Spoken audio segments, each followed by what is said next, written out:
ondermijnen de criminaliteit. Criminalidade que mina é aspecto de Estado de Direito. O que é isso aqui está?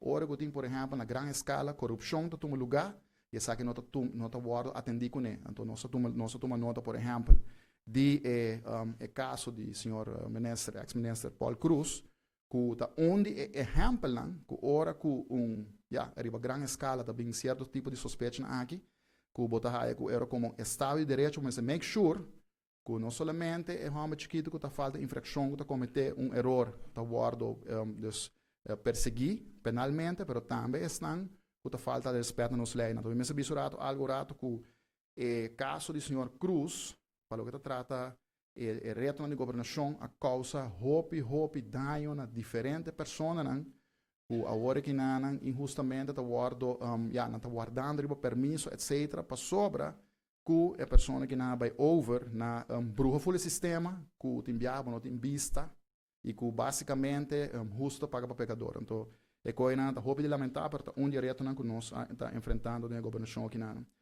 basicamente, o que me quer ilustrar aqui está que tem plano de quase 20 páginas de manejo, algo de 8 anos que a no parlamento, mas aponta sempre que nunca o ex-ministro de Justiça, o senhor Dowers, pode apresentar.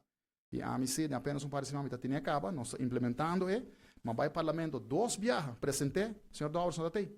A você, se você não está bem trabalhado, agora está com a bolsa, se tem plano, se não, a da imprensa vai declarar que tem plano. Me quer sacar a bruxa com o mês. Mas, anyway, mas acaba de apresentar o plano que não atrobe, para dizer quanto viaja, então está aconselhar o senhor Dowers, agora vai ao parlamento, agora me tem e é tomar nota de desenvolvimento na Ribesaki.